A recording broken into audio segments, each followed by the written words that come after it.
इसके बाद हम सॉफ्टवेयर के अंदर की बाकी चीज़ें देख लेते हैं, जैसे कि सॉफ्टवेयर में और क्या क्या है। ठीक है, यहाँ पे जैसे मैं आ रहा हूँ, यहाँ पे आप सेल के अंदर में इनवॉइस हो गया, पक्का बिल, फिर आप यहाँ पे कच्चा बिल भी बना सकते हैं। कच्चा बिल कैसे बनाएंगे आप अगर यहाँ पे जाते हैं। ठीक है, यहाँ पे आपने देखा होगा कि मैं यहाँ पे एक कच्चा बिल बना रहा हूँ। ठीक है, यहाँ पे ऑलरेडी कुछ कच्चा बिल लेकर चेक कर लेते हैं। ऑल पे क्लिक करके मैंने सर्च किया, यहाँ पे आप देख रहे होंगे एक कच्चा बिल ऑलरेडी है। ठीक है, अभी अगर मैं और भी कोई बिल ऐड करना चाहता तो यहाँ पे ऐड किया मैंने, ऐड पे क्लिक करते ही मैंने यहाँ पे, ठीक है, कोई पार्टी सेलेक्ट करना है, पार्टी सेलेक्ट कर सकते हैं। यहाँ पे मैं कैश सेल में बिल बनाना चाहता हूँ, कैश सेल में भी बना सकते हैं। मैंने ऐसा कुछ नाम दे दिया ABCD। ठीक है, इमामी सीमेंट सेलेक्ट किया, यहाँ पे सपोज करो मैंने यहाँ पे 5 बैग लिखा है। ठीक है, यहाँ पे रेट डाल दिया है, डिस्काउंट तो कुछ देना नहीं है। ठीक है, मैं यहाँ पे सिंपली इसको ऐड किया है। यहाँ पे GST के बारे में ज़्यादा सोचना नहीं है, मुझे और कोई नया आइटम ऐड नहीं करना है, तो सिंपली सेव पे क्लिक कर दिया। ठीक है, सेव पे क्लिक करते ही मुझे मैसेज आ रहा है डेटा सेव सक्सेसफुली। उसके बाद ये बिल की कॉपी आ जाती है। ठीक है, बिल की कॉपी में देख रहे होंगे ऊपर में कैश मेमो लिखा है, उसके बाद डेमो कंपनी का नाम लिखा है, फिर यहाँ पे उसका एड्रेस, कंपनी का कॉन्टैक्ट नंबर, फिर यह पार्टी का नाम, बिल नंबर और डेट आ गई। फिर यहाँ आइटम्स क्या है, कितनी क्वांटिटी है, ठीक है, फिर रेट क्या है, फिर टोटल अमाउंट क्या है, वो सब आ जाता है। ठीक है, ठीक है, यहाँ पे जैसे 2 बिल ऐड हो गए हैं। ठीक है, इसके बाद आप यहाँ पे देख रहे होंगे प्रोफार्मा की जनरली कोई ज़रूरत तो होती नहीं है, लेकिन जैसे है सेल पार्टियाँ जो है इसका इस्तेमाल कर सकती है। सेल पार्टियाँ बोलती है कि अगर मुझे फाइनेंस करवाना है तो मैं फाइनेंस के लिए इसको यूज़ कर सकते हैं। ठीक है, ये बिल की ओरिजिनल बिल की जैसे होती है वैसे ही सेम कॉपी होती है, आप उसको सिंपली ऐड कर सकते हैं। ठीक है, इसके बाद इसमें देखा होगा आपने डिलीवरी चालान का ऑप्शन है और सेल रिटर्न का एक ऑप्शन है। ठीक है, इसके बाद परचेस में परचेस और परचेस रिटर्न। ठीक है, पेमेंट के अंदर में आप देख रहे होंगे अगर कोई परचेस पार्टी है उसको आप पेमेंट करते हो तो आप यहाँ पे जाइए, आप डायरेक्टली परचेस पार्टी का नाम सेलेक्ट करके पेमेंट कर सकते हैं। अगर किसी कस्टमर से पेमेंट लेना है तो ये सेकंड ऑप्शन है। ठीक है, और एक्सपेंस की एंट्री करनी है तो ये थर्ड ऑप्शन है। ठीक है, अदर कुछ पेमेंट्स है, जैसे आप एक अकाउंट से दूसरे अकाउंट में पेमेंट डाल रहे हो बैंक अकाउंट से, ठीक है, या ATM से कैश विड्रॉल कर रहे हो तो उसकी आप यहाँ पे एंट्री कर सकते हैं।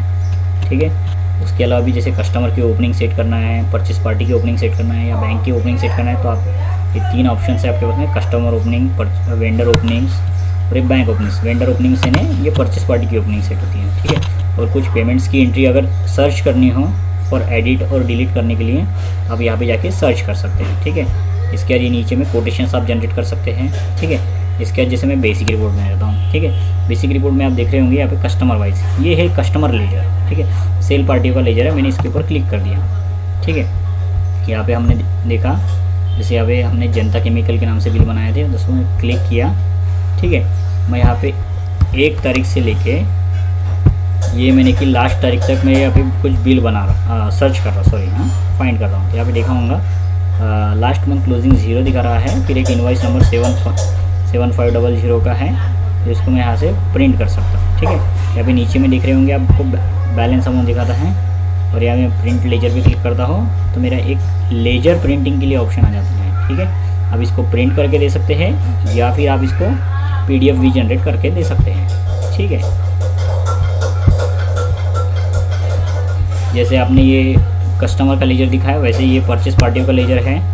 यहाँ पे जाएंगे आप तो परचेस पार्टी का अगर नाम सिलेक्ट करते हैं, ठीक है, यहाँ पे अगर आप डेट डालेंगे कब से कब तक आपको लेजर चाहिए, ठीक है, तो ऐसा फाइंड करके देख सकते हैं। ठीक है, यहाँ पे जैसे आप देख रहे होंगे एक बिल दिख रहा है यहाँ पे, ठीक है, 25,600, बाकी माइनस में दिखा रहा है बैलेंस में। ठीक है, माइनस में इसलिए दिखा रहा है क्योंकि आपने अभी कोई पेमेंट किया नहीं है उनको। ठीक है, उसके बाद यहाँ पे बैंक के लेजर है। ठीक है, फिर यहाँ पे GST कंप्लीट रिपोर्ट एक आती है।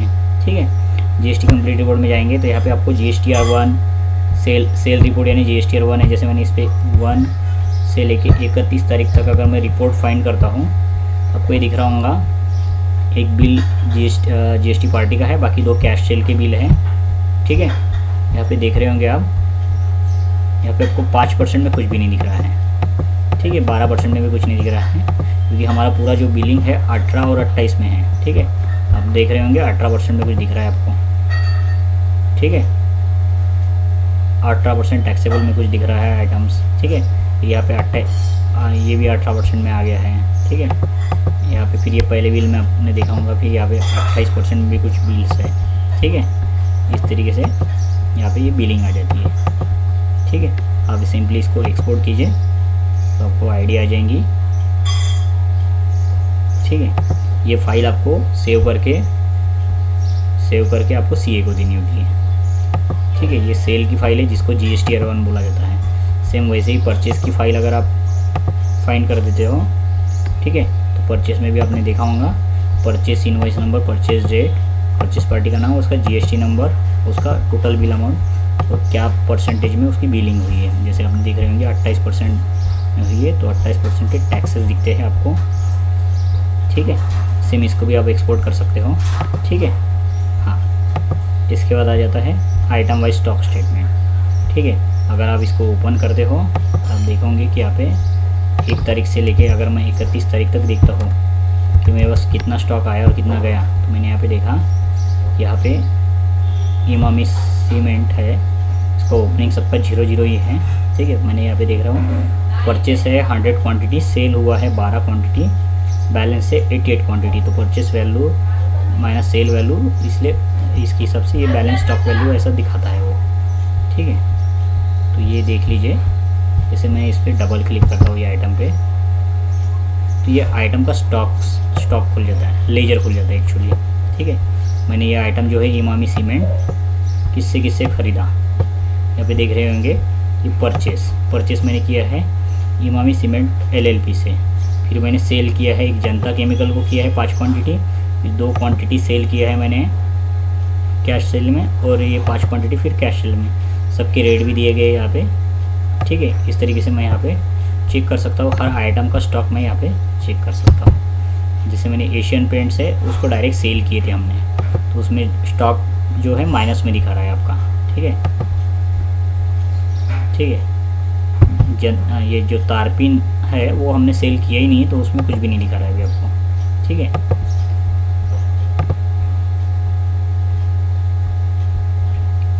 उसके बाद ये फाइनल रिपोर्ट में आ जाते हैं हम। फाइनल रिपोर्ट में देख रहे होंगे यहाँ पे स्टॉक बैलेंस रिपोर्ट, इस पर क्लिक करेंगे तो आपके पास कौन से आइटम्स है, उसकी क्या क्या परचेस हुआ है और कितना सेल हुआ है, टोटल कितना बैलेंस है वो दिख रहा है। ठीक है, ये कोई प्रॉब्लम नहीं है। जैसे माइनस में भी आपका यहाँ पे स्टॉक दिखता है तो कोई प्रॉब्लम नहीं है, आप उसको बाद में परचेस में अगर ऐड करोगे तो ऑटोमेटिक प्लस में आ जाता है ये स्टॉक। ठीक है, फिर यहाँ पे प्रॉफिट लॉस अकाउंट का एक ऑप्शन आ जाता है। ठीक है, यहाँ पे अगर जाके चेक करते हो 1 तारीख से लेके 31 तारीख तक कितना प्रॉफिट हुआ है या कितना लॉस हुआ है, यहाँ पे देख रहे होंगे आपको कि टोटल सेल जो है आपका 8,000 रुपये का हुआ है, टोटल परचेज जो है 20,000 रुपये का हुआ है। तो ग्रॉस प्रॉफिट माइनस में दिखा रहा है क्योंकि आपका जो परचेस है वो ज़्यादा बनता है। ठीक है, ठीक है, टोटल इनकम माइनस 12,000 दिखा रहा है। फिर यह एक्सपेंस, अभी कोई एक्सपेंस की एंट्री नहीं है। टैक्सेस दिखा रहा है माइनस में, क्योंकि आपने जो परचेस के समय में जो 20,000 का जो परचेस किया था ना, तो उस 20,000 के परचेस में आपको माइनस में GST है आपका। ठीक है, तो कुल मिला के आपका माइनस 7,650 रुपये का लॉस दिखा रहा है।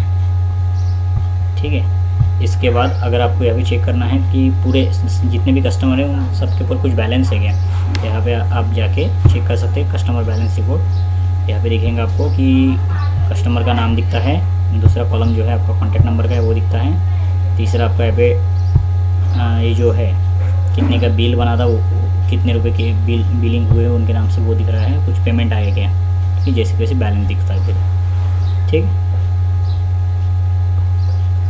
आप देख रहे होंगे हर स्क्रीन पे नीचे में एक्सपोर्ट की बटन है, यानी कि आप हर एक ऑप्शंस को इसमें लेके जा सकते हैं। ठीक है, आप इसके बाद आ जाता है यहाँ पे लास्ट वाला ऑप्शन, यहाँ पे सेट बिल नंबर। अगर कोई बिल नंबर आपको डायरेक्ट चेंजेस, मतलब बिल नंबर आपको सेटिंग करनी है तो वो भी आज सेट कर सकते हैं। ठीक है, इसके बाद यहाँ पे बैकअप योर सॉफ्टवेयर का ऑप्शन भी है। ठीक है, अगर आप इस पर क्लिक करते हो तो आपको पूछता है कहाँ पे बैकअप करवाना है अपने सॉफ्टवेयर का। ठीक है, यानी आपका पूरा डाटा जो है उस जगह पे चला जाता है।